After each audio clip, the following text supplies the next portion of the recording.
நேயர்கள் அனைவரையும் ஜெயா ப்ளஸ் தொலைக்காட்சியினுடைய ஏனென்ற கேள்விக்காக உங்களை வரவேற்கிறேன்.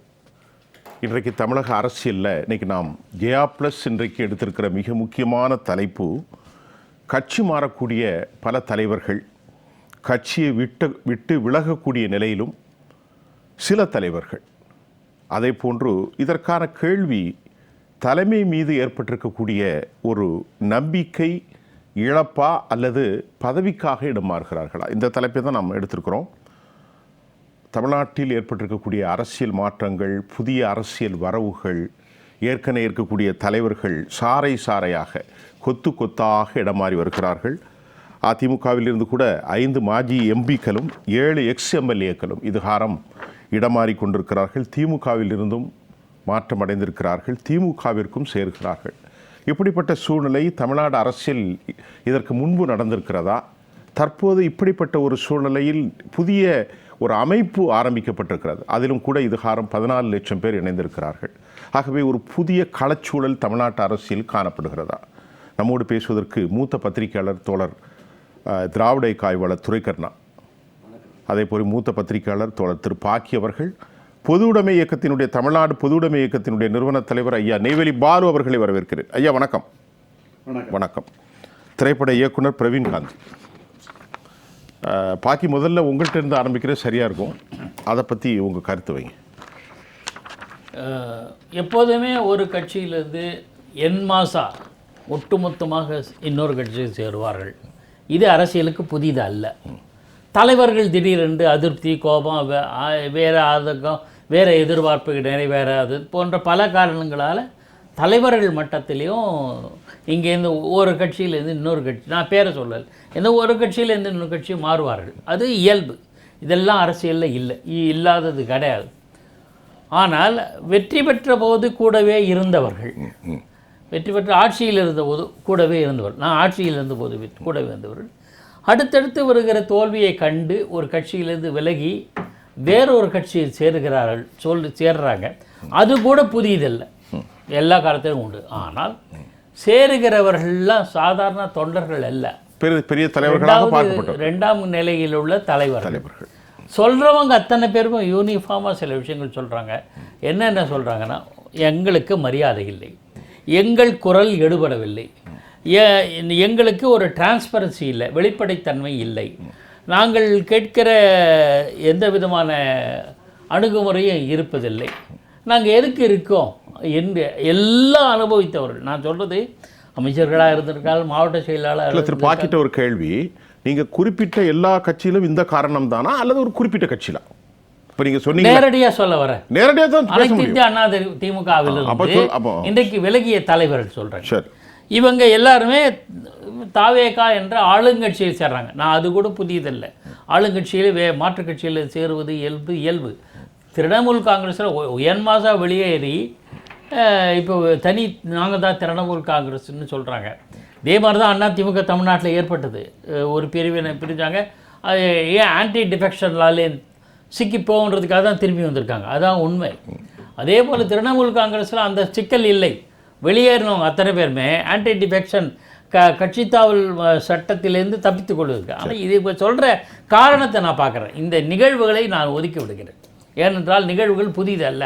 திமுகவிலையும் 1000 பேர் சேர்ந்ததாக ஒரு தகவல் இன்று செய்தி. அதாவது திமுகவிலிருந்து 1000 பேர் சேர்ந்து, சரி, திமுகவுக்கு சில 1000 பேர் வந்ததாக கூட படித்தேன். இதெல்லாம் 600 650. நான் சொன்னது அந்த நிகழ்வுகளை பற்றி என்னுடைய பார்வை அல்ல. என்னுடைய பார்வை அதற்கு என்ன காரணம்? எம்ஜிஆர் காலத்திலேருந்து, எம்ஜிஆர் கட்சியிலேருந்து நாஞ்சில் மனோகரன் விலகினான், சுப்புலட்சுமி ஜெகதீசன் விலகினான், பல தலைவர்கள் இருந்தார். எம்ஜிஆர் செல்வாக்கோடு ஆட்சி புரிந்த காலத்தில் சௌந்தரபாண்டியன் எம்ஜிஆருக்கு எதிராக போர்க்குரல் எழுப்பினார். எஸ்டி சோமசுந்தரம் எம்ஜிஆர் குரல் எழுப்பி வெளியே ஏறினார், தனி கட்சி தொடங்க. இதெல்லாம் இருக்குது எல்லா காலத்திலையும், வெற்றி பெற்ற சபைத்தர் கூட. ஆனால் காரணம் என்னன்னு பார்க்கணும். காரணம் என்ன? ஒருத்தர் சொல்கிறார், வெளிப்படைத்தன்மை நான் சேர்ந்திருக்கிற கட்சியில் இருக்குது. அதாவது இதுக்கு முன்பு வெளிப்படைத்தன்மை இல்லை, அதுதான் அண்டர்லைன் பண்ண வேண்டியது. எங்களுக்கு மரியாதை கிடையாது, எல்லாம் இருக்குது ஆனால் மரியாதை கிடையாது, எங்களுக்கு மரியாதை போகிறோம் அப்படின்னு இன்னொரு தலைவர் சொல்கிறேன். பேரை கூட சொல்கிறேன். வெளிப்படைத்தன்மையை பற்றி சொல்வது முன்னாள் அமைச்சர் MC சம்பத். எங்களுக்கு மரியாதை வேண்டும், உடுமலை ராதாகிருஷ்ணன் இந்த மாதிரி ஒவ்வொரு தலைவர்களும் ஒரு கருத்தை சொல்கிறாங்க. என்ன காரணம்? இப்போ ஒரு கேள்வி, இந்த பேச்சுக்கள்லாம் கட்சிக்காரங்க சொல்கிறது உண்மைதான் வச்சுக்கிடுங்க, எனக்கு மரியாதை இல்லை, கன்சிடரேஷன் எங்கள்கிட்ட யாரும் பண்ணலை, அதெல்லாம் இருக்கட்டு. தேர்தலுடைய வெற்றி தோல்வி தான் இந்த மாதிரி இடமாற்றத்துக்கு காரணமாக முக்கியமான கேள்வி. நான் சொன்ன எஸ்டி சோமசுந்தரம், நான் சொன்ன சவுந்தரபாண்டியன், நான் சொன்ன மாஞ்சில் மனோகர் எல்லாம் எம்ஜிஆர் தலைமையிலான அனைத்து இந்திய அதிமுக வெற்றி பெற்ற காலத்தில், அது 45 வருஷத்துக்கு முன்னாடி உள்ள நிலவரம். அப்போ நான் சொல்கிறேன், இன்றைக்கு நிலைமை மாறி இருக்கு. வெற்றி தோல்வி மட்டுமல்ல, அப்படி பார்த்தா அவங்க வேற ஆளும் கட்சியில் சேர்றாங்க சார். இவ்வளவு காலம் காத்திருந்தாங்க. ரெண்டாவது திமுகவிலையும் சேரலாம் இல்லையா, மாற்று தரப்புகளை சேரலாம் இல்லையா, அவங்களுக்கு ஒரு மரியாதை கிடைக்கும் அப்படின்னு. ஆனால் சேர்ந்தவர்கள் எல்லாருக்கும் நான் சர்டிஃபிகேட் கொடுக்க தயாரல்ல. திடீரென்று சேர்ந்தது ஒன்று, அவர்கள் உள்கட்சியிலிருந்து போராடினார்கள் என்பதை படிப்படியாக பார்ப்போம். சேர்ந்த கட்சியில் தலைவரை சந்திக்காமல் இருப்பது என்னை பொறுத்தவரையில் ஏற்கத்தக்கது அல்ல. செல்வி ஜெயலலிதா அம்மையார் யாரையும் பார்க்க முடியாது. ஆனால் தலைவர்னு யாரை நான் விஜயை சொல்கிறேன். நான் சொல்கிறேன் ஜெயலலிதா, நான் ஒரு கட்சியில் சேர்றேன்னு வச்சுக்கோங்களேன், மாற்றுக் கட்சியிலேருந்து அதிமுக ஜெயலலிதா அம்மையார் தலைமையிலான கட்சியில் சேர்றேன்னா பொதுச் செயலாளரும் முதலமைச்சரும் அல்லது முதலமைச்சர் பொதுச் செயலாளர் வச்சுங்களேன், அந்த அம்மாவை நான் சந்திச்சுட்டு சர்டிஃபிகேட் கொடுத்து இந்த உறுப்பினர் அட்டையை கொடுத்து ஃபோட்டோ எடுத்து பத்திரிகையில் வந்து அதுக்கப்புறம் சந்திக்காமல் இருக்கக்கூடிய சந்தர்ப்பங்கள் இருக்கலாம். எனவே சட்டப்பேரவையில் சந்திப்போம், அது ஒரு பக்கம் இருக்கட்டும். ஆனால் இந்த மாதிரி தலைவரை சந்திக்கலை என்பது ஒரு, அதாவது தலைவரை சந்திக்கனா தாவேகாவினுடைய தலைவர் தோழர் விஜய் அவர்களை தமிழ்நாடு முதலமைச்சராக இல்லாமல் கட்சி தலைவராக சந்திக்க முடியல. அது அது அது நெருடல். அதற்கு விடை சொல்ல வேண்டியது விஜயினுடைய பொறுப்பு. ஆனால் நான் என்ன சொல்கிறேன்னா, எந்த நேரத்தில் விலகிறார்கள் ஒன்று இருந்தாலும் ஏன் விலகிறாள், இதை யார் பார்க்கணும்னா, எல்லாமே நம்மளை விட்டு போகுது. இப்போ நிறைய ப்ராப்பர்ட்டி எங்களை விட்டு போகுதுன்னா உடனே என்ன பண்ணுவேன்னா யோசிப்பேன், இந்த ப்ராப்பர்ட்டிலாம் ஏன் போச்சு அப்படின்னு யோசிப்பேன் இல்லையா. அந்த நிலைமை தலைமைக்கு இருப்பதாக நான் கருதுகிறேன். பிரவீன், இப்போது நீங்கள் ஒரு திரைப்பட இயக்குனர், நம்ம இந்த அமர்வில் நிறைய பேசியிருக்கோம் ஏராளமாக. இப்போது திரைப்படத்துறையிலிருந்தே ஒருத்தர் முதலமைச்சர் ஆயிருக்கார். இன்றைக்கு பார்க்கிறீனால் அதிமுகவிலிருந்து ஏராளமான பேர், கிட்டத்தட்ட ஒரு 5 மாஜி அமைச்சர்களும் 7 எக்ஸ்எம்எல்ஏக்களும் இன்னும் நிறைய பேர் காத்திருக்கிறார்கள். திமுகவிலிருந்து போனாலும் திமுகவிற்கு வந்து சேர்ந்திருக்கிறார்கள். இப்படிப்பட்ட சூழ்நிலையில் அண்ணாமலை ஒரு புதிய கட்சியாக ஒரு அமைப்பை ஆரம்பித்து 14.5 லட்சம் என்று நினைக்கிறேன் தற்போது. எல்லாமே வித்தியாசமாக இருக்கிறது. கிட்டத்தட்ட பாஜகவிலிருந்து நிறைய பேர் காலியாக இருக்கிறார்கள். இதெல்லாம் இணைச்சி சொல்லுங்கள், என்ன இந்த மாதிரி ஒரு காரணம், என்ன காரணம் இது? இதற்கு முன்பு நீங்கள் 2-3 கேள்வி கேட்டிருக்கீங்க, ஒவ்வொன்றா சொல்கிறேன்.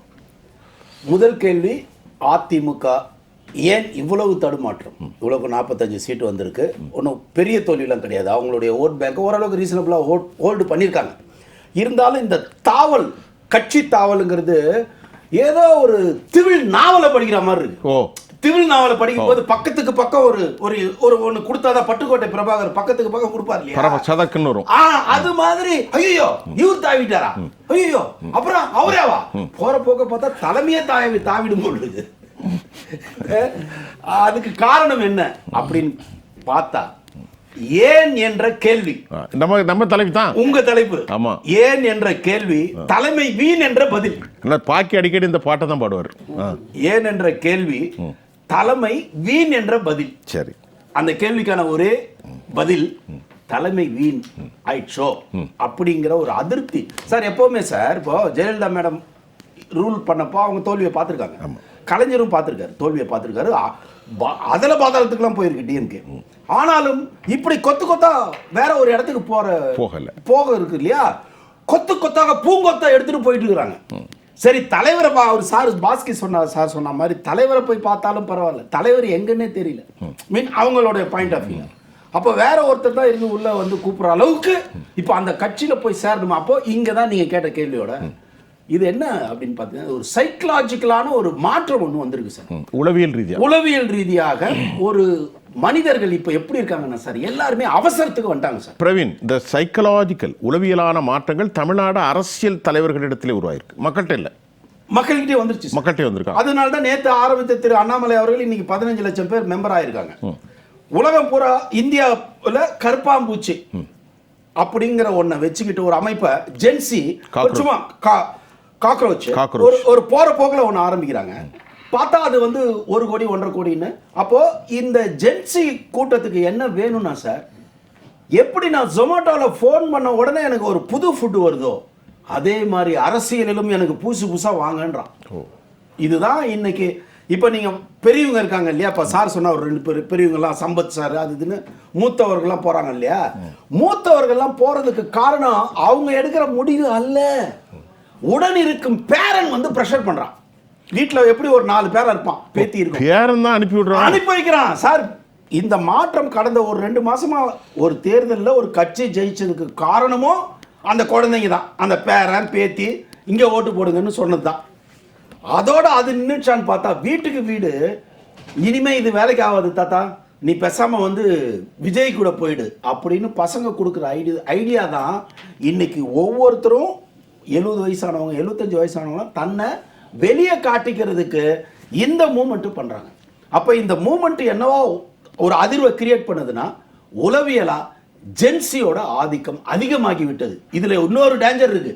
நீங்க இன்னைக்கு எந்த தலைவரானா தூக்கி வச்சு கொண்டாடுறீங்களோ இவங்க 5 வருஷம் தாங்குவாங்கன்னு தெரியாது. இங்க இருக்கிற பெரிய ஆபத்து என்னன்னா, இப்போ ஒரு கலைஞரை வந்து ஒருத்தர் சிஎம்மா அக்செப்ட் பண்ணிக்கிறான்னா, எங்க அம்மா அப்பா வந்து எங்க அப்பா எப்பவுமே முரசொலி வச்சிருப்பாரு. முரசொலி படி எங்க அம்மாவுக்கும் அப்பாவுக்கும் எதுல வேணா சண்டை வரும். ஆனா கலைஞருக்கு ஓட்டு போறதுல மட்டும் சண்டை வராது. ஒன்று போல போட்டுருவோம் மிச்சம் எல்லாத்துலயும் சண்டை. ஏன்னா அந்த ஒரு 30 வருஷம் கலைஞரை ஃபாலோ பண்ணாங்க. அதே மாதிரி எம்ஜிஆர், எனக்கு ஐ லவ் எம்ஜிஆர். ஏன் எம்ஜிஆர்னா, எம்ஜிஆர் வந்து ஒரு ப்ரமோட் பண்ணுவார்.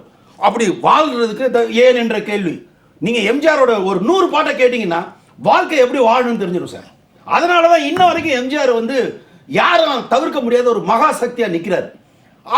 அதுல நம்ம வந்து ஒரு ஜெனரேஷன். அதனால தான் இன்னமும் கிராமங்களில் ஏடிஎம்கேக்கு ஓட்டை யாராலையும் தடுக்க முடியல. அந்த சக்தி வந்து எம்ஜிஆர் போட்ட விதை, அதுல ஒரு நேர்மை இருந்தது.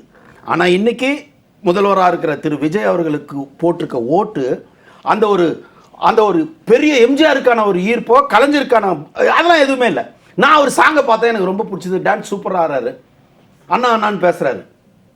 அதற்காக ஒரு ஒரு கிளர்ச்சி. இது இல்லாமல் தலைமையில் எம்ஜிஆர், கலைஞர், ஜெயலலிதா மேடம் இவங்களாம் இல்லைன்னு ஒன்று ஒரு எம்டினஸ் வந்தது உண்மை சார். கண்டிப்பாக ஒரு வெற்றிடம் வந்துருச்சு. எனக்கு பிடிச்ச ஆள் வேணும் சார். சார் 1920 ஒருத்தர் சொல்றாரு, 100 வருஷத்துக்கு முன்னாடி, இந்த மக்களுக்கு சுதந்திரமாக ஓட்டு போட உரிமை கொடுத்தால் இந்த மக்கள் தப்பான ஆட்களை தான் தேர்ந்தெடுப்பாங்க, கவர்ச்சியில தான் ஓட்டு போடுவாங்கன்னு இப்போ 100 வருஷத்துக்கு முன்னாடி ஒருத்தர் சொல்றாரு. அப்போ இவனுக்கு ஓட்டை எதுக்கு போடுறேன்னே தெரியாம கவர்ச்சியில பிடிச்சது அப்படிதான் போடுறாங்க. ஒரு சிலர் கலைஞரை பார்த்து போட்ட அந்த ஒரு குரூப் இருக்கு பாத்தீங்களா, ஒரு காலத்துல அது கூட இல்லாத அளவுக்கு தான் அந்த கட்சியில இருக்கு. ஒரு சின்ன கேள்வி, எம்ஜிஆருடைய பிரியத்துக்குரியவர் நீங்க, உங்க அப்பா அம்மா விட்டுருங்க, அன்னைக்கு எம்ஜிஆரை பார்த்து இதே வார்த்தை தான் சொன்னாங்க, சினிமாக்காரர்களால் நாடாள தெரியுமாண்டு. இதுதான் மாபெரும் சாதனை பண்ண 2 தலைவர், எம்ஜிஆர் அவர்களும் செல்வி ஜெயலலிதா அவர்களும். அப்ப அத மாதிரி மற்றவங்க பண்ண மாட்டான்னு என்ன சந்தேகம்? அதுக்கு அடிப்படையா ஒரு காரணம் என்னன்னா, எம்ஜிஆர் எங்க இருந்து கிளம்பி வந்தாரு, அந்த அரசியல் வெறி எங்க இருந்து கிளம்பி வந்தது, எவ்வளவு நாள் அதுல டிராவல் பண்ணாரு அப்படின்னு ஒண்ணு இருக்கு பாத்தீங்களா. அது எல்லாமே மக்களை சார்ந்து. அவர் அடிப்படையில் ஒரு ஏழை சார். எம்ஜிஆர் வந்து சாப்பாட்டுக்குலாம், அதாவது ஒரு சீன் சொல்லுவாங்க, அதான் நான் மெய் மறந்துருக்கேன், அழுவுறதுக்கே வெளியே தெரியக்கூடாதுன்னு கட்சிப்பை வாய்க்குள்ள வச்சு அழுதுருக்காரு, பசியிலையும் பிரச்சனையிலையும் அவமானங்கள்லையும். அப்ப அப்படிப்பட்ட மனிதனுக்கு தான் தான் முன்னாடி இருக்கிறவன் சாப்பிட்டானா சாப்பிடலையான்னு தெரியும். நீங்க வரும்போதே பெரிய ராஜபாட் ரங்கதுரையா வந்தீங்கன்னா அடிப்படை மக்களோட வலி உங்களுக்கு தெரியும். நிறைய விஷயம் சொல்லியிருக்கீங்க பிரவீன். ஒரு இயக்குனருக்குரிய புதுமையாக, உளவியல் ரீதியாக, பேரப்பிள்ளையில் சொல்றது, இப்படி நிறைய விஷயம் சொல்லியிருக்கீங்க. இதிலே நிகழ்ச்சி கொண்டு போகலாம். திராவிட காய்வாளர் துரைக்கண்ணா, இப்போ கட்சியிலேருந்து இன்னைக்கு அதிமுகவிலேருந்து நிறைய பேர் மாறி இருக்கிறாங்க. நான் ஏற்கனவே சொன்னேன், இந்த மாற்றங்களை குறித்தெல்லாம் பேசணும். கடந்த பல தசாப்தங்களாக தமிழ்நாட்டு வரலாற்றை ரொம்ப தெளிவாக ஆய்வு செய்யக்கூடிய உங்களுடைய பார்வையில் இந்த இடமாற்றங்கள், நான் ஒரு கட்சியை சொல்லலை, பொதுவாகவே கேட்கிறேன், சொல்லுங்கள். அனைத்து இந்திய அண்ணா திராவிட முன்னேற்ற கழகம் என்பது இந்த கழகத்தை தோற்றுவித்த புரட்சித் தலைவர் எம்ஜிஆர் காலத்திலிருந்து தமிழ்நாட்டின் ஆகப்பெரிய அரசியல் கட்சி. திராவிட முன்னேற்ற கழகத்தை விடவும் கட்டமைப்பு, தொண்டர்கள் பலம், நிர்வாகிகள் பலம், மக்கள் ஆதரவு உள்ள ஒரு மிகப்பெரிய இயக்கம். 1000 ஆண்டுகளை கடந்து இந்த கட்சி நின்று நிலைத்திருக்கும் என்று பேசியவர் புரட்சித் தலைவர் எம்ஜிஆர். 53 54 ஆண்டுகளிலேயே இந்த கட்சியை அதல பாதாளத்திற்கு கொண்டு சென்றது எடப்பாடி பழனிசாமி என்கிற அந்த தனி மனிதர் தான். அவருடைய அதாவது இந்த தான் என்ற அகந்தையும் ஒரு மனிதனுக்கு தலைகனமும் இருந்தால் அவன் தனி மனிதனானாலும் தலைவரானாலுமே அவனால் வெற்றி பாதையில் பயணிக்க முடியாது அப்படிங்கிறது தான் யதார்த்தம். நான் அடிக்கடி பல விவாதக்களங்களில் சொல்லியிருக்கேன். இயற்கை நியதிகளுக்கு மாறாகவும் தர்ம நியாயங்களுக்கு புறம்பாகவும் எந்த ஒரு மனிதன் செயல்படுகிறானோ அவனுக்கு வெற்றி சாத்தியமில்லை என்பது தான் கர்மா. அந்த அடிப்படையில் தான் இன்றைக்கி நம்ம அதிமுகவை பார்க்குறோம். இவ்வளவு ஒரு மோசமான நிலைக்கு கட்சியை கொண்டு சென்று விட்டது ஏன் அப்படிங்கிற கேள்வி தான் பொதுவெளிகளில் தொண்டர்கள் மத்தியில் இருக்கிறது. தொடர் தோல்வி, தொடர்ந்து இவர் ஒற்றை தலைமை என்று எப்போது வந்தாரோ அப்போது இருந்து ஒரு சரிவு தோல்வி. 2021 சட்டப்பேரவை தேர்தல் தோல்வி முடிந்தவுடனே நிர்வாகிகள் போய் ஆய்வு நடத்துவோம், மாவட்ட வாரியாக போவோம், தொகுதி வாரியாக போவோம், முடியாதுன்ட்டார். 2024 நாடாளுமன்ற தேர்தலில் ஒரு பெரும் தோல்வி. அப்போ மூத்த முன்னணி இருப்பவராங்க, விலக்கி வைக்கப்பட்டவர்கள், விலகி சென்றவர்கள், அதிருப்தியாளர்களை நாம் இணைத்தால் மட்டுமே 2026 வெற்றி சாத்தியம். எனவே அனைவரும் ஒன்றிணைந்து பயணிப்போம். முடியாது, யாரையும் சேர்க்க முடியாது, நான் பார்த்து கொள்கிறேன் என்றார். இந்த தாந்தோடித்தனமான சர்வாதிகாரத்தனமான செயல்பாடு தான் இன்றைக்கு அதிமுகவை இந்த நிலைக்கு கொண்டு போயிருக்கிறது. அப்போ இனிமேல் இவர் அதிமுகவை வெற்றி பாதைக்கு அழைத்து செல்ல முடியாது. நாம் தெரிவித்த எந்த ஆலோசனைகளையும் எந்த கருத்துக்களையும் உள்வாங்க மறுக்கிறார். இப்படி பிடிவாத நிலையிலே இருந்தால் இவரோடு இனி பயணிக்க முடியாது என்று கருதி இவர்கள் வெளியேறுகிறார்கள். இந்த வெளியேறுகிறவர்கள் செயலுமே ஏற்க முடியாதது. அண்ணா திராவிட முன்னேற்றக் கழகத்தில் புரட்சித் தலைவர் எம்ஜிஆர் காலத்தில், மரியாதைக்குரிய அம்மா செல்வி ஜெயலலிதா காலத்தில் பல்வேறு பொறுப்புகளை பதவிகளை வகித்தவர்கள் இவர்கள். ரெட்டலையினால் பல தேர்தல்களை சந்தித்து வெற்றி பெற்று ஆட்சி அதிகாரத்தில் அமர்ந்தவர்கள் இவர்கள். இன்றைக்கு கட்சிக்கு ஒரு நெருக்கடி என்று வந்தபோது அந்த நெருக்கடியிலிருந்து கட்சியை காப்பாற்றி மீண்டும் அதை வெற்றி பாதைக்கு அழைத்து செல்ல வேண்டும். இங்கிருந்தே போராடுவோம், இங்கிருந்தே எடப்பாடி பழனிசாமிக்கு நெருக்கடியை கொடுப்போம், அழுத்தங்களை கொடுப்போம், செயற்குழு பொதுக்குழுவை கூட்டி முடிவெடுக்க வலியுறுத்துவோம் என்று இங்கிருந்து போராடுவதை விட்டுவிட்டு தாவேகா என்கிற ஒரு புதிய இயக்கத்தில் போய் தங்களை சேர்த்து கொள்வது ஏற்க முடியாதது. இப்போ ஏற்கனவே அண்ணா திராவிட முன்னேற்றக் கழகம் ஒரு மிகப்பெரிய ஒரு இந்தியாவின் 3வது பெரிய அரசியல் கட்சியாக அம்மா புரட்சி தலைவர் வச்சிருந்தார். ஒரு கிட்டத்தட்ட 2 கோடிக்கும் அதிகமான தொண்டர்கள் பலமுள்ள கட்சி என்று நம்ம பேசி வருகிறோம். ஆனால் இந்த கட்சியில் இப்படி ஒரு சறுக்கல், இனி எழ முடியாத சறுக்கல் என்று கருதி இவங்க போயிட்டுருக்காங்க. அப்போ இந்த நிலைப்பாடு என்பது மாற்றம் வேண்டும். மாற்றம் இல்லை என்றால் இவர் தன்னை ஒரு சுய பரிசோதனைக்கு ஆட்படுத்தி கொண்டு கட்சியை வளர்ப்பதற்கு ஒரு குழுவை போடுங்க, உயர்மட்ட ஒரு வழிகாட்டுதல் குழுவை போட்டு, செயற்குழு பொதுக்குழுவை போட்டு விவாதித்து ஒரு முடிவெடுக்கணும். இன்றைக்கு ஆரம்பித்து 2 ஆண்டுகளே ஆன ஒரு அரசியல் கட்சியினுடைய பிரமுகர் இவர்கள் எல்லாம் மாற்று அணிக்கு வருகிறார்கள் என்று சொல்லுகிறார்கள். இது மாற்று அணி இல்லை, தாவேகா தான் தாய் கட்சி என்று பேசுகிறார். இந்த திராவிட இயக்கத்தினுடைய மூத்த இயக்கம் திராவிட கழகம், அந்த திராவிட முன்னேற்ற கழகம், அடுத்து அனைத்து இந்திய அண்ணா திராவிட முன்னேற்ற கழகம் என்று ஒரு 70 80 100 ஆண்டு பாரம்பரியமிக்க ஒரு கட்சி. அதனுடைய நீட்சி தான் அண்ணா திராவிட முன்னேற்ற கழகம். இந்த அண்ணா திராவிட முன்னேற்ற கழகம் தாவேகாவுக்கு போது அந்த தாவேகா தான் தாய் கட்சி என்று பேசுகிற சூழலை யார் உருவாக்கியது? இந்த கட்சியை தன்னுடைய கட்டுப்பாட்டுக்குள் வைத்திருக்கிறேன் என்று சொல்லுகிற எடப்பாடி பழனிசாமி இதை காப்பாற்றி கரை சேர்க்க தவறிவிட்டார் என்கிற குற்றச்சாட்டு தான் வலிமையான குற்றச்சாட்டு பொதுவெளிகள் இருக்குது, அரசியல்வாதிகள் மத்தியில் இருக்குது, கட்சியினுடைய நிர்வாகிகள் தொண்டர்கள் மத்தியில் இருக்குது. அப்போ இதற்கு என்ன தீர்வுனா, நிச்சயமாக அண்ணா திராவிட முன்னேற்ற கழகத்தில் இன்று அரசியல் ஆதாயத்திற்காக தங்களுடைய அரசியல் வாழ்விற்காக ஒரு சிலர் போகலாம். ஆனால் காலமெல்லாம் எந்த பிரதிபலனையும் எதிர்பாராமல் புரட்சித் தலைவர் எம்ஜிஆர், அம்மா செல்வி ஜெயலலிதா ரெட்டலை இது எங்கே இருக்கிறதோ நாங்கள் அங்கே இருப்போம் என்று கருதி எந்த எதிர்பார்ப்பும் இல்லாமல் கிட்டத்தட்ட ஒரு 1.5 கோடி பேர் ரெட்டலைக்கு வாக்களிக்க தயார் நிலையில் இருக்கிறார்கள். அப்போ இந்த ஒரு மாபெரும் இயக்கத்தை விட்டு ஒரு தற்காலிக நிலைக்காக அங்கே போகிறது என்பது ஏற்கத்தக்கது அல்ல என்பதுதான் என்னுடைய பார்வை. நீங்கள் இந்த கட்சிகள் திராவிட கட்சிகள் வந்து மிகப்பெரிய கட்டமைப்போடு இருக்கிற கட்சி. இப்போ நீங்கள் தெளிவாக சொன்னீங்க, வெள்ளமண்டி நடராஜன்லேருந்து ராமலிங்கம்லேருந்து இப்படி ஒரு பெரிய கூட்டம், கொஞ்சம் நெஞ்சம் இல்லை, இப்போ நீங்கள் சொன்னீங்க ஒரு கேள்வி, இப்படியே சென்று கொண்டிருந்தால் அதிமுகவின் நிலை என்ன? இல்லை, இதை போன்ற ஒரு நெருக்கடி புரட்சி தலைவர் அம்மா அவர்கள் மறைந்த போது ஏற்பட்ட போது கட்சியினுடைய ஒட்டுமொத்த நிர்வாகிகளும் மரியாதைக்குரிய திருமதி வி.கே. சசிகலா அவர்களும் சென்று கட்சியையும் ஆட்சியும் நீங்கள் தான் காப்பாற்ற வேண்டும் என்று வரிசை கட்டி நின்றார்கள். ஒரு பொதுக்குழுவை கூட்டி பொதுச் செயலாளராக அவர் தேர்வு செய்தார்கள். ஆட்சி அதிகாரத்தையும் நீங்கள் தான் நடத்த வேண்டும் என்று வரிசை கட்டி நின்றார்கள். அப்போ மீண்டும் ஒரு நெருக்கடி வருகிற பொழுது அந்த நிலைப்பாட்டை எல்லோருமே இன்று வெளியேறி தாவேகா என்கிற ஒரு புதிய அரசியல் கட்சியில் சேர்வதை விட நீங்கள் இதை வழிநடத்துங்கள் என்று வந்திருக்கலாம். ஏன்னா 2017 9 ஆண்டுகளுக்கு முன்பு என்ன நிலைப்பாட்டை எடுத்தார்களோ அந்த நிலைப்பாட்டை எடுக்க வேண்டிய சூழல் இப்போது இருக்கிறது. வழிநடத்துவதற்கு யாரும் இல்லை என்கிற நிலை இருக்கிறது. இவர் தலைமையில் திரு எடப்பாடி பழனிசாமி அண்ணா திராவிட முன்னேற்றக் கழகத்தினுடைய பொதுச் செயலாளராக தேர்ந்தெடுக்கப்பட்டு விட்டார். அப்படி தேர்ந்தெடுக்கப்பட்ட அவர் எப்படி தேர்ந்தெடுக்கப்பட்டார்? 10 மாவட்ட செயலர் முன்மொழியணும், 10 மாவட்ட செயலர் வழிமொழியணும், 5 ஆண்டுகள் தலைமை கழக நிர்வாக பொறுப்பில் இருக்கிறன்னு பேரவை கட்சியினுடைய அடிப்படை சட்ட விதிகளை திருத்தி தான் இந்த நிலைப்பாட்டுக்கு வந்திருக்கிறார். சரி, வந்துட்டாங்க, எல்லோரும் சேர்ந்து அவருக்கு ஆதரவு அளிச்சிட்டாங்க. இதை வெற்றி பாதைக்கு அழைத்து செல்ல அவரால் முடிந்ததா? இல்லை. எப்போதுமே ஒரு அரசியல் தலைமை பண்பு என்பது எல்லோரையும் அரவணைத்து செல்ல வேண்டும். வெளியில் மனமாச்சரியத்தால் கருத்து வேறுபாடுகளை பிரிந்தின்றவர்களை சேர்க்க வேண்டும். அப்போ தான் கட்சி மிகப்பெரிய ஆளுமையான புரட்சித் தலைவர் எம்ஜிஆர், அம்மா செல்வி ஜெயலலிதா அவர்களே தங்களுக்கு எதிரானவர்கள் எல்லாம் அரவணைத்து சென்றார்கள். அவர்களுடைய வாக்கு வங்கி 48-50% இருந்ததை 20% அளவிற்கு கொண்டு வந்து விட்டார்.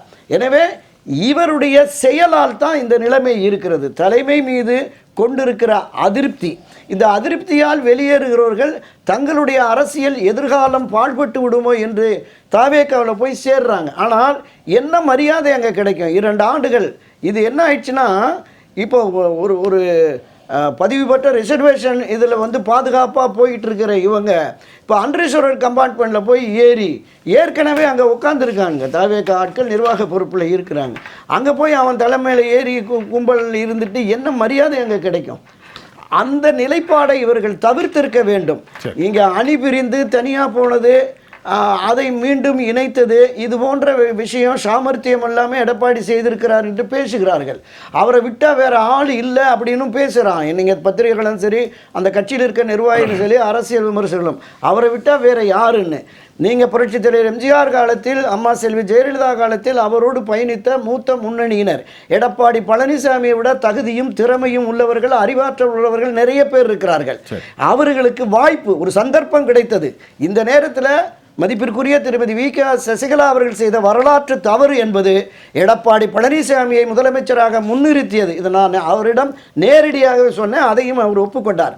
அந்த நிலை என்பது அவர் தன்னை மட்டுமே முன்னிறுத்தி சுயநலத்தின் காரணமாக நான் தான் அதிமுக, என்கிட்ட தான் கட்சி இருக்கணும் என்கிற இந்த ஒரு நிலைப்பாட்டில் போனதுனால தான் இந்த சூழல், இந்த நெருக்கடி ஏற்பட்டிருக்கிறது என்பதுதான் என்னுடைய பதிவு. நெய்வேலி பாலு சார், இப்போ சாரையாக எல்லா கட்சிகளிலிருந்தும் அதிமுகவிலிருந்து நிறைய திமுகவிலிருந்தும் போகிறார்கள், திமுகவிலும் சேர்கிறார்கள். இந்த நிலையை உங்களுடைய அனுபவத்தில் சொல்லுங்க. தமிழ்நாட்டுடைய அரசியல் களம் எப்படி உண்டு? ஏன், எதற்கான தேவை? இது ரொம்ப எளிமையான கேள்வி நான் நினைக்கிறேன். இதில் ஒன்றும் சிக்கலான விஷயமே எதுவுமே இல்லை. சரி, திமுக அதிமுக 2 கட்சிகளும் 67லேருந்து 33 ஒரு 25 58 59 வருஷமாக ஆட்சியில் இருந்தவங்க 2 பேரும் நாம் திராவிட இயக்கம்தான் சொல்லிக்கிறாங்க. அது வேறு விஷயம். அது எது திராவிட இயக்கம் எதுங்கிறது வேறு விஷயம். இந்த 2 கட்சிகளுமே ஒரு திராவிட இயக்க ஆய்வாளர் துரைக்கர் நான் பக்கத்தில் வச்சுக்கிட்டே நான் சொல்கிறேன், இதற்கான ஊற்றுக்கால் என்ன என்று சொன்னால் நீதி கட்சி தான். அங்கேருந்து வந்தது தான் அது. சரியா? உண்மை உண்மை. ஆமாம். அப்போது நீதி கட்சி வரும்பொழுது எப்படி நீதி கட்சி ஆட்சிக்கு வந்தது என்று சொன்னால் 32 நினைக்கிறேன், காங்கிரஸ் பேர் இயக்கம் மிகப்பெரிய இயக்கமாக இருந்தது. அது கட்சி கிடையாது. அப்பொழுது விடுதலைக்கான ஒரு இயக்கம் தான் காங்கிரஸ். அப்படித்தான் இருந்தது.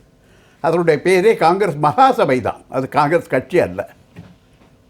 அப்படி இருக்கும் பொழுது முதலாக மாண்டேக செம்ஸ்பேட் சீர்திருத்தத்தின்படி இந்தியர்களுக்கு ஆட்சியிலே பங்களிக்க வேண்டும் என்று அவர் சீர்திருத்தத்தை கொண்டு வந்தார். அதை காந்தி ஏற்றுக்கொள்ளவில்லை. ஏன்னு கேட்டால், அந்த மைய பார்லிமெண்ட்டில் 60 விழுக்காடு பேர் தேர்தலில் தேர்ந்தெடுக்கப்படுவார்கள்.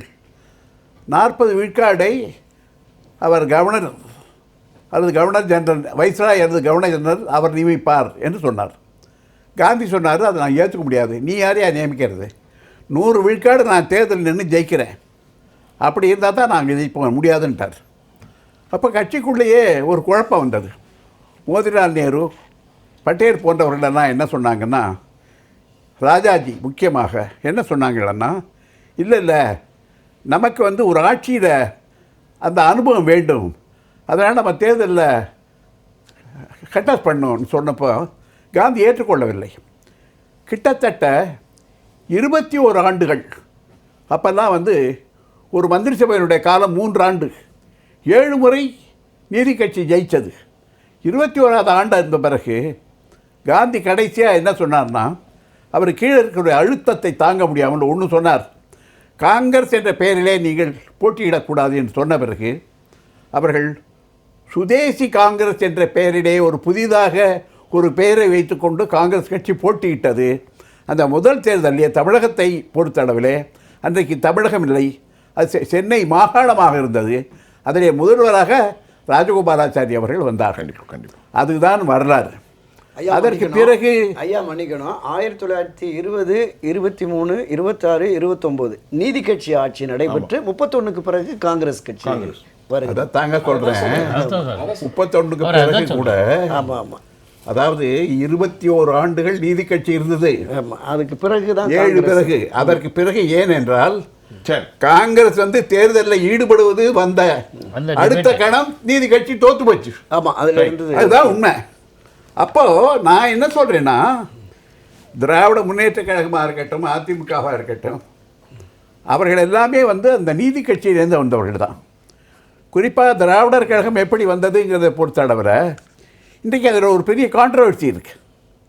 அதாவது பெரியார் கியப்பை போன்றவர்களெல்லாம் நீதி கட்சியில் இருந்தாங்க. அப்போ காலையில் போட்ட தீர்மானத்தை மதியம் பெரியார் மாற்றி விட்டார் என்று சொல்லித்தான் கியாப்பை போன்றவர்கள் விலகினார்கள். கண்டிப்பாக அவர் தனியாக அவர் தமிழரசு கட்சி என்று ஒன்று வைத்து கியாப்பை கொஞ்ச நாள் நடத்தினார். அவரால் அதை தொடர்ந்து நடத்த முடியல. அப்படி தான் நடந்தது. ஆனால் பெரியார் ஒரு தெளிவான தீர்க்கமான ஒரு முடிவு எடுத்தார். என்ன என்றால், எங்கள் திராவிட இயக்கம் தேர்தலில் கலந்து கொள்ளாது அப்படின்னு சொன்னார். அதை கடைசி வரையிலும் அவர்கள் கடைப்பிடித்தார்கள்.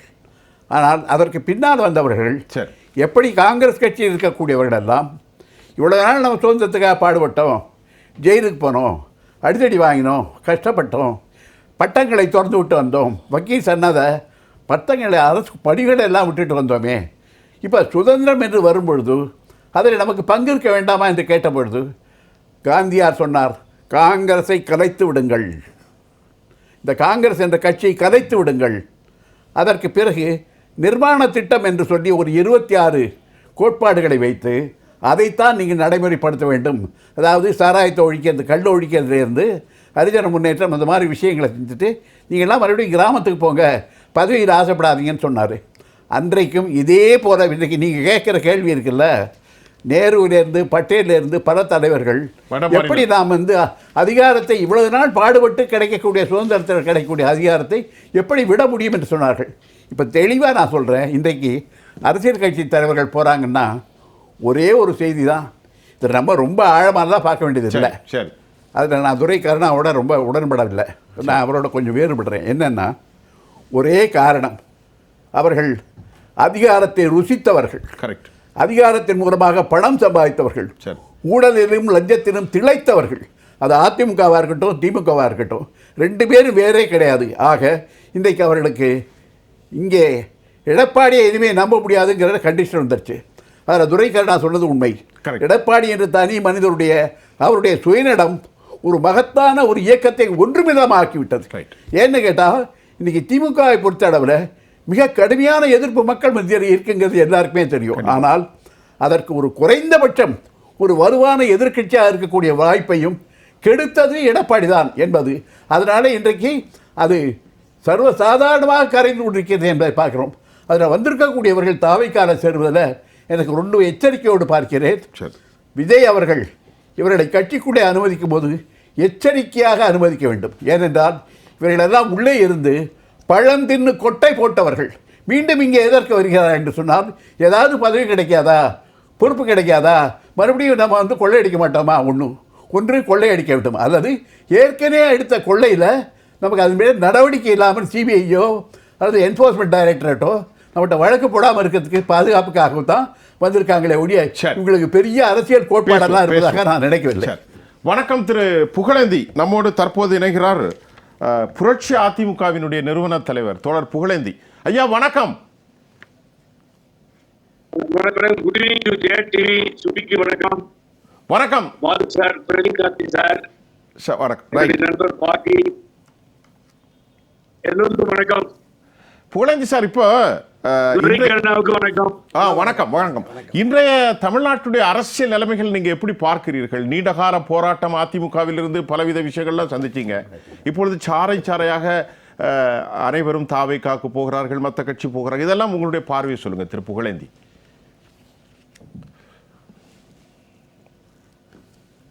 Good evening to Jaya TV. வரலாற்றை எல்லாம் பாலனர் சொல்லிட்டு இருந்தார். தென்னிந்திய நல உரிமை சங்கம், ஷார்ட்டா போரான நீதி கட்சி, திராவிடர் கழகம், அதுக்கு பின்னாடி திராவிட முன்னேற்ற கழகம், அனைத்து இந்திய அண்ணா திராவிட முன்னேற்ற கழகம், இப்படியெல்லாம் பல இனநிலை தலைவர்களால் கண்டு தந்தை பெரியாராலும் பேரறிஞர் அண்ணாவாலும் புரட்சி தலைவர் எம்ஜிஆராலும் புரட்சி தலைவர் அம்மாவர்களாலும் பல சோதனைகளை எல்லாம் கண்டு ஆட்சி கட்டிலேயே பேரறிஞர் அண்ணா 67 ஆட்சி கட்டில் ஏற்று திராவிட இயக்கத்தை ஆட்சி கட்டிலே அமர செய்ய 18 ஆண்டு காலம் போராடி இருக்கிறார். இப்படிதான் முதல் ஒண்ணும் இல்லை. இன்னைக்கு எப்படி தாவைக்கா 10 பைசா செலவு பண்ணாம தொண்டர்கள் எழுச்சியோடு ஆட்சியில வந்ததை பேரறிஞர் அண்ணா அவர்கள் அங்கே செய்து காட்டினார்கள். முதலீடு இல்லை, உண்மை பேச்சுதான். தமிழ் ஆற்றலால், தமிழ் உணர்வால் மற்றவர்களை ஈர்த்து ஆட்சி கட்டியில் அமர்த்தியதுதான் வரலாறு சொன்னதால் நான் சொன்னேன். ஆனால் ஒரே மனிதன் இத்தனை வரலாறுகளையும் சிதைத்து புதைத்து திராவிட இயக்கத்தை குழி தோண்டி புதைப்பதற்கு இன்னும் நீண்ட தூரம் செல்ல வேண்டுமா என்கின்ற ஒரு ஐயப்பாடு என்கின்ற வண்ணம் அவர் சொன்ன பழனிசாமி செய்து விட்டார். அதில் மாற்று கருத்தே கிடையாது. ஒரு சமயம் ஹிட்லர் உயிரோடு இருந்திருந்தா அங்க ஸ்பெஷல் பேஜ்ல வந்து பழனிசாமியை பார்த்து ஒரு ஷால் போட்டுப்பார், இருப்பார். ஏன்னா ஹிட்லருக்கு மிஞ்சக்கூடிய போயிங்க ராணுவத்தி தரமாக ஒரு இயக்கத்தை ஒழிப்பது என்பது சாதாரண காரியம். நான் என்ன கேட்கிறேன், அன்னைக்கு 25 பேர் போய் வாக்களித்து மக்களால் தேர்ந்தெடுக்கப்பட்ட ஆட்சியை காப்பாற்ற ஆதரவாக நின்றார்கள் என்றே வைத்துக் கொள்ளுங்கள். வேறெல்லாம் ஜெயிச்சிருக்கோம் நம்பிக்கை வாக்களிப்பில். ஆனால் அனைத்து இந்திய அண்ணா திராவிட முன்னேற்ற கழகம் என்கிற அணியில இருந்து வெற்றி பெற்றவர்கள் போய் காப்பாற்றினார்கள் என்றே வைத்துக் கொள்ளலாம். அப்படி என்ன சொன்னார் வேறுபடி, சின்னமா கூப்பிடணும், அவர்கள் தான் முதலமைச்சர் ஆக்கினார் எடப்பாடி பழனிசாமி. அதற்கு பின்னாலே முன்வைத்தவர் ஆளு எதிர்கட்சியை விட்டு கொடுத்தவர் ஓபிஎஸ் அவர்கள், அவை கூப்பிடணும், எங்களை போறவர்கள் எல்லாம் அழைக்கிறோம், துறைக்கெல்லாம் அழைச்சிட்டு எல்லார்ட்டையும் பேசணும். ஆனா இவர் கட்சியை ஒழிச்சுதான் தினம் எல்லாத்தையும் எடுத்துக்கிட்டே இருக்கார். பொதுக்குழுவை கூட்டணும், இவரையே தூக்கி எறியணும். இதுதான் திரு சி.வி. சண்முகம் முன்னாள் அமைச்சர் இவரெல்லாம் சொன்னது. அது நடந்ததா? திரும்ப அவர் பங்கேற்று அவர் விடுறார். ஆகவே ஜாதியிலே நம்பிக்கை இல்லாதவன் நான். தந்தை பெரியார் பெயரிட்டார், வளர்ந்தேன். ஆகவே ஜாதியை சொல்ல மாட்டேன். ஜாதியை தான் காரணமாக கொண்டு போய்விட்டார் என்கிற ஐயப்பாடு எழுகிறது மக்கள் பேசுகிறார். ஆகவே இந்த இயக்கத்தின் மீது பெரிய பாலு சொன்னது போல அக்கறை இல்லாமல் அடைகிறார்கள். சார், நான் ஒன்னும் டிவிக்கு ஏன் போறாங்க, நான் என்ன கேட்கிறேன், ஒரு நியாயமான கேள்வியை கேட்கிறேன். திராவிட இயக்க வரலாற்றிலே உங்களுக்கு தெரியும், தந்தை பெரியாரை சேலத்திலே அழைக்கலாமா வேண்டாமா, வந்தால் தோற்று விடுவார், அவர் பிரச்சாரத்திற்கு வந்தால் எடுப்படாது என்று சொல்லிய காலகட்டத்தில் பணம் எடுத்து பட்டி ராஜாராம் அவர்கள் அழைத்து சென்றார்கள். கண்டிப்பா தந்தை பெரியார் போன அந்த பிரச்சாரங்கள் மாபெரும் வெற்றியை பெற்றது. திராவிட இயக்கத்தில் திராவிட முன்னேற்ற கழகம் மாபெரும் வெற்றியை பெற்றது. தந்தை பெரியார் பிரச்சாரம் செய்தார். ஆனால் நான் உண்மையாகவே தெளிவாக வருகிறேன். அந்த கட்சியிலே முக்கிய பொருளேற்பதாக வருகிறேன். நான் இருந்தேன், இப்பொழுது தனியாக கட்சி. தந்தை பெரியாரை நாம் கொண்டாடும் பொழுது எங்கோ ஒரு இடத்தில் சின்ன படத்தை போட்டு பொதுக்குழுவிலும் செயற்குழுவிலும் வைத்துக் கொண்டு நாம் தொடர்ந்து நமது அரசியல் பயணத்தை தொடர்கிறோம். ஆனால் நேற்று கட்சி ஆரம்பித்த விஜய் அவர்கள், ஜோசப் விஜய் அவர்கள் தந்தை பெரியார் படத்தை தன்னை விடலாம் உயரத்தில் அதிகமாக திறந்து பின்னாலே நிறுத்தி, பேரறிஞர் அண்ணாவை முன்னாலே நிறுத்தி, தலைவரை எம்ஜிஆரை நிறுத்தி, அம்மா கட்சி இப்படி ஆகிவிட்டது என்பதை சொல்லி இதை செய்கிறாரா இல்லையா, தைரியமாக செய்தாரா இல்லையா, ஒரு பெரிய மௌன புரட்சி எப்படி இருக்கிறோம் ஆட்சியில் இருக்கிறாரா இல்லையா. ஆனால் அந்த தலைவர்களை எல்லாம் தூக்கி எரிந்து விட்டார் பழனிசாமி. ஓகே, நீங்க வேதனைக்குரிய விஷயம், நீங்கள் வரலாற்றையும் தலைவர்களையும் சொல்லிக் கொண்டிருக்கிறீர்கள். ரைட். இன்னைக்கு 4 பேர் போனாங்க, நேற்று போனாங்க. வேறுபடி சொல்லும் பொழுது வேணுகோபால் போனாரு, செம்மலை போனாரு, நேரும் உலகமாக இருந்தவர் அவர் செம்மலை கொண்டவர். அன்பர்கள் எவ்வளவோ பேர், என்னால் 100கணக்கான பேர் நேரம் போற சுற்றி ஒன்றை சொல்லுகிறேன், எல்லோரும் வெளியேறுகிறார்கள். அதை மாற்றிதான் நீங்கள் பார்த்துக் கொண்டிருக்கிறீர்கள். நான் பார்ப்பது ஆயிரக்கணக்கான தொண்டர்கள் வெளியேறிக் கொண்டிருக்கிறார்கள்.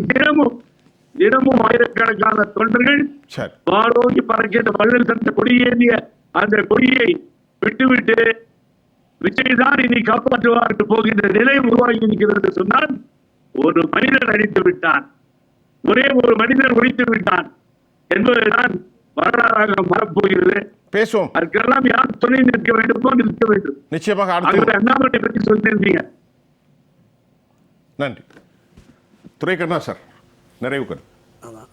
இன்றைய அனைத்து இந்திய அண்ணா திராவிட முன்னேற்றக் கழகத்தின் சூழலை பார்க்கிற பொழுது, எடப்பாடி பழனிசாமியினுடைய அந்த பிடிவாத போக்கை பார்க்கிற பொழுது, புரட்சித் தலைவர் எம்ஜிஆருடைய பாடல் வரிகள் நினைவுக்கு வருது. உன்னை பார்த்து இந்த உலகம் சிரிக்கிறது, உன் செயலை பார்த்து உன் நிழலும் வெறுக்கிறது அப்படிங்கிற மாதிரி 1901 ஒரு டயலாக் வரும்.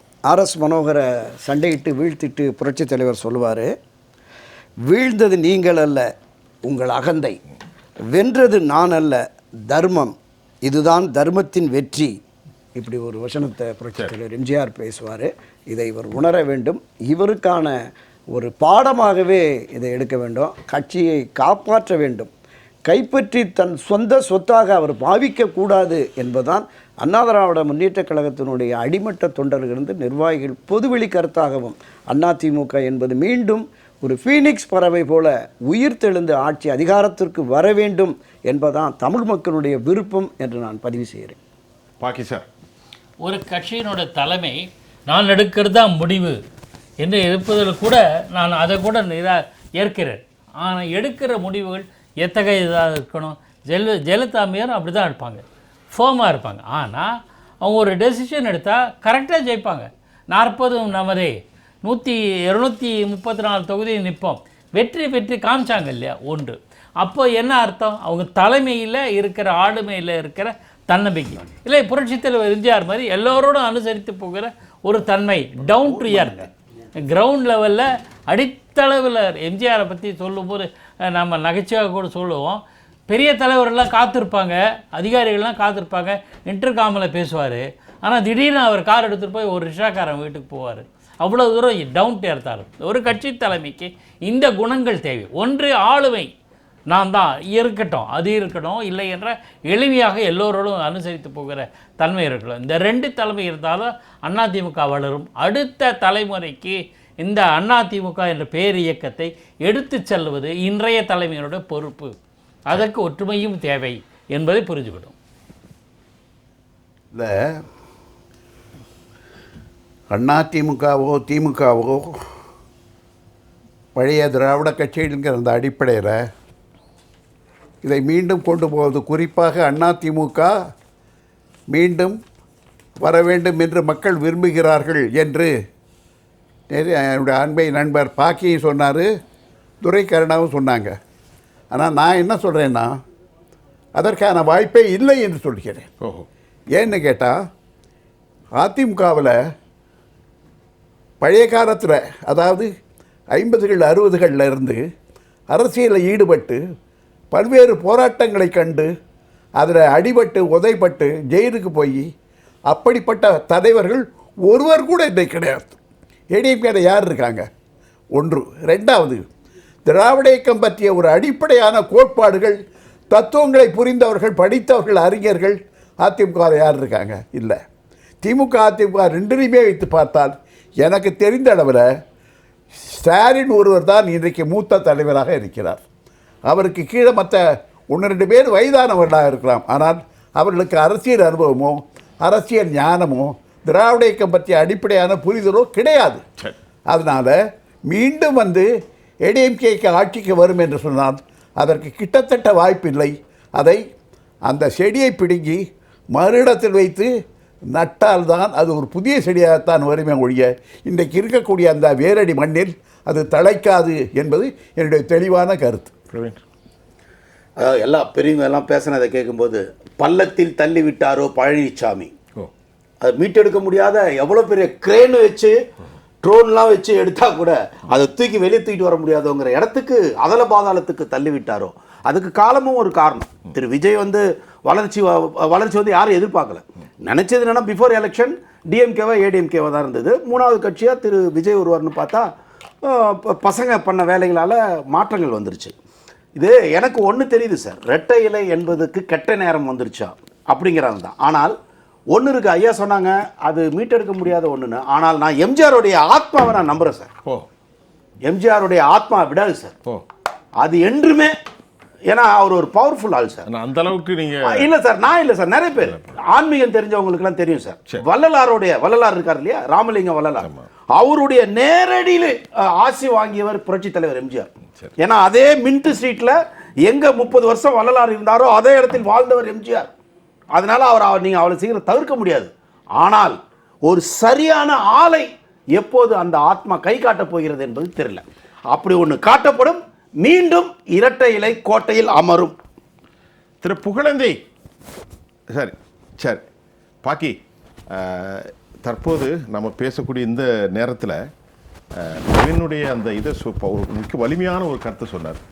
அதை ஒரு பத்திரிகையாளரை சொல்கிறோம், எப்படி பார்க்க? இல்லை, நான் ஐயா பாலு சார் சொல்கிறதுல எனக்கு உடன்பாடு. நான் ஏன் அதிமுக அப்படி கருதினேன்னா, ஒரு திராவிட இயக்க கொள்கையை முன்னெடுத்து செல்லுகிற இயக்கம். இப்போ தலைவர்கள் யாருக்கும் அந்த கொள்கை இதெல்லாம் தெரியல. ஆனால் இந்த கொள்கையை, இந்த வரலாற்றை, இந்த பாடுபட்ட தியாகத்தை, இந்த சித்தாந்தத்தை அடுத்த தலைமுறைக்கு கடத்துவதற்கான கோட்பாடுகள் வேணும். நீங்கள் போராட வேண்டாம். இன்றைக்கு கூட காங்கிரஸ்காரன் இந்திய விடுதலுக்காக போராட்டத்துக்கான இல்லை, ஆனால் கொள்கை கோட்பாடுகள் சித்தாந்தம் தெரியவில்லைவா, தெரிய வச்சாங்க இல்லையா. அதை போன்ற தத்துவங்களை கடத்துகிற ஒரு தலைமுறை வேண்டும். ஒன்று இளைய தலைமுறை வேண்டும். தம்பி பிரவீன் சார் சொன்ன மாதிரி ஒரு நல்ல தலைமை வேண்டும். அதை காலம் காட்டும் என்று நம்புகிறோம். புகழேந்தி சார், இப்பொழுது பேசிய பேச்சுகள் பெரும்பான்மையாக நீங்கள் கேட்டிருக்கிறீர்கள். நிறைவு கருத்தை சுருக்கமாக ஒரு 2 நிமிடம். நேரம் போதாம போயிடுச்சு. நான் மிக தெளிவாக சொல்லுவேன்.